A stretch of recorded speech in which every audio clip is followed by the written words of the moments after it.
अगर आपको एक BMW दे दिया जाए पर आपको वो चलानी नहीं आती तो आपको एक साइकिल वाला भी पीछे छोड़ देगा। और यही हाल है पाकिस्तान का। बात हो रही है 1965 में हुई इंडो पाक वॉर के बारे में। एक ऐसा वॉर जब भारतीय आर्मी पाकिस्तान के लाहौर तक पहुंच गई थी और पाकिस्तान के पास उस वक्त के एडवांस हथियार होने के बावजूद भी भारत से मात खा गया था। फिर भी निर्लज पाकिस्तान उस वॉर में अपनी जीत मानता है और उस डे को सेलिब्रेट भी करता है। उस युद्ध में हुई पूरी घटना को पूरी सरलता के साथ आपके सामने पेश करेंगे, इसीलिए इस वीडियो को लास्ट तक जरूर देखना। बात शुरू होती है अप्रैल 1965 में जब पाकिस्तानी पेट्रोल भारत द्वारा अधिकृत कच्छ में पेट्रोलिंग करते हैं। ऐसे में भारतीय आर्मी वहां पे जवाबी कार्रवाई करती है और दोनों ही पार्टी के आर्मी एक दूसरे के पोस्ट पे हमला करना शुरू कर देते हैं। बाद में इंग्लैंड ने इस कॉन्फ्लिक्ट के अंदर इंटरफियर किया और दोनों ही देशों को बातचीत करके इस मुद्दे को सुलझाने के लिए बोला। और ऐसे में भारत और पाकिस्तान इस मुद्दे के बारे में बातचीत करके इसका हल निकालते हैं। पर भारत की इस बातचीत को पाकिस्तान भारत की कमजोरी समझ बैठा। पाकिस्तान को यह लग रहा था कि अगर कोई छोटी मोटी फायरिंग भी हो जाती है तो भारत बातचीत के लिए रेडी हो जाएगा। और उसके कुछ साल पहले ही 1962 में भारत चीन से युद्ध हार भी चुका था।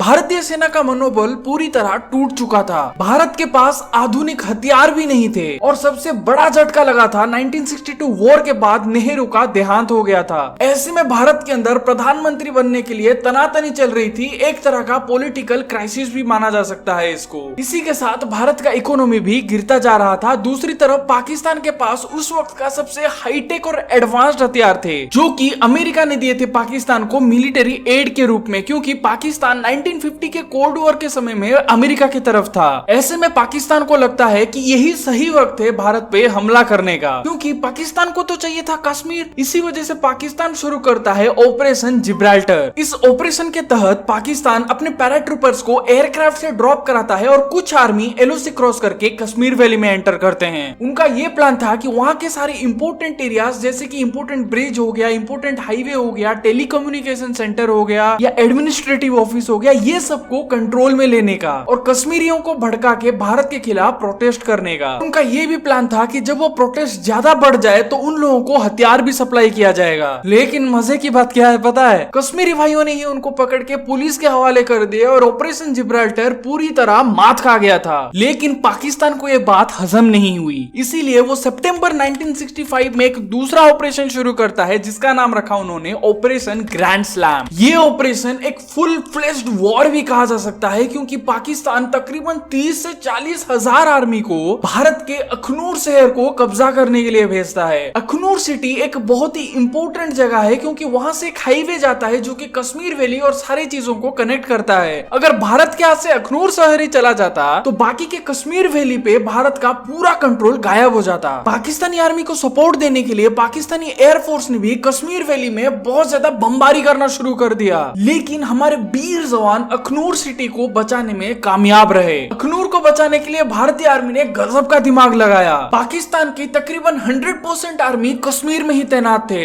इसी वजह से वहां पे टेंशन कम करने के लिए भारत ने पंजाब बॉर्डर खोल के पाकिस्तान पे हल्ला बोल दिया और भारतीय आर्मी तकरीबन 25 किलोमीटर अंदर तक जाके लाहौर पे कब्जा करने वाले थे। और उसके बचाव में पाकिस्तानियों को कश्मीर से आर्मी कम करनी पड़ी और कुछ पार्ट को पंजाब के लिए रवाना करना पड़ा। पाकिस्तानियों ने भी जवाबी कार्रवाई करते हुए भारत के 5 किलोमीटर अंदर आ जाते हैं और भारत के खेमकरन सिटी को हथिया लेते हैं। लेकिन बाद में भारतीय आर्मी वहां से पाकिस्तानियों के पिछवाड़े में लात मार के उन लोगों को वहां से भगाते हैं और वापस से खेमकरन सिटी को अपने पास ले आते हैं। ऐसे में शुरू हो जाता है टैंक्स के अंदर वॉर। उस वक्त पाकिस्तान के पास था पैटर्न टैंक जिसको कि अमेरिका ने दिया था और वो टैंक उस वक्त का सबसे एडवांस्ड और हाईटेक टैंक था जिसको कि हराना तकरीबन नामुमकिन था। और इसी का घमंड चढ़ गया पाकिस्तान के खाली दिमाग में। जैसे ही पाकिस्तान उन टैंक्स को लेके भारत में घुसता है, भारत इतना गजब का टैक्टिक्स लगाता है कि भारत के पुराने टैंक्स के मदद से उस वक्त के एडवांस टैंक को पलट डाला था और पूरा दुनिया मुंह फाड़ के देख रहा था कि आखिर यह हो कैसे सकता है। लेकिन एयर वॉर के समय में पाकिस्तान भारत पे बहुत ज्यादा भारी पड़ रहा था।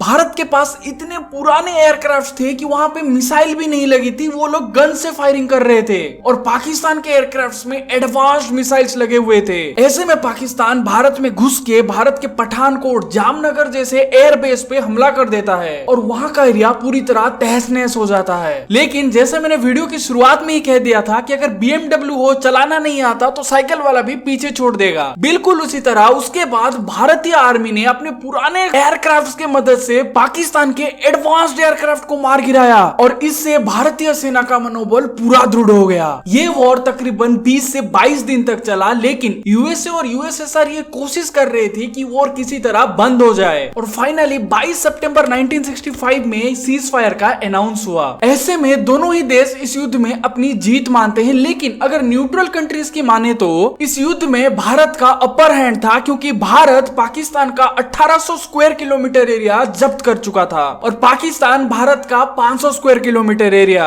और न्यूट्रल्स का यह भी कहना है कि अगर ये वॉर एक हफ्ता ज्यादा चलती तो पाकिस्तान के पास रिसोर्सेस पूरी तरह खत्म हो जाते, लेकिन पाकिस्तान इस सबको मानने से पूरी तरह इनकार कर देता है और इस युद्ध में अपनी जीत मानता है और हर साल इस दिन को वो सेलिब्रेट भी करता है। बेवकूफ। पर अगर भारत की जीत की बात किया जाए तो भारत का जीत बस इसीलिए संभव हो पाया था क्योंकि भारत का प्लानिंग बिल्कुल एक्यूरेट था और भले ही भारत के पास पुराने हथियार थे, लेकिन भारत पुराने हथियारों को भी बहुत ही अच्छे से यूज किया। इस वॉर के बंद होने के बाद यूएसएसआर के लीडरशिप में ताशकेंत डिक्लेरेशन साइन हुआ था 10 जनवरी को और इस डिक्लेरेशन के दौरान यह तय किया गया कि दोनों ही देश अपने पहले के इंटरनेशनल बॉर्डर पे वापस चले जाएंगे और एलओसी जैसा था वैसा का वैसा ही रहेगा और वॉर के दौरान जितने भी लोगों को बंदी बनाया गया था उन सबको छोड़ दिया गया। पर इसमें भारत को सबसे बड़ा नुकसान हुआ था क्योंकि वो डिक्लेरेशन साइन करने के रात ही हमारे तब के प्रधानमंत्री लाल बहादुर शास्त्री जी की मौत हो गई थी और ऐसे में खत्म होता है 1965 इंडो पाक वॉर। अब आप नीचे कमेंट सेक्शन में पाकिस्तान के लिए 2 शब्द जरूर लिख सकते हैं। तो दोस्तों ये वीडियो यही तक था। अगर आपको ये वीडियो पसंद आता है तो इस वीडियो को लाइक जरूर कर देना और ऐसे ही इंफॉर्मेटिव और एंटरटेनिंग वीडियोस के लिए चैनल को सब्सक्राइब जरूर कर देना। मिलता हूँ आपसे नेक्स्ट धमाकेदार वीडियो के साथ, तब तक के लिए टाटा बाय बाय।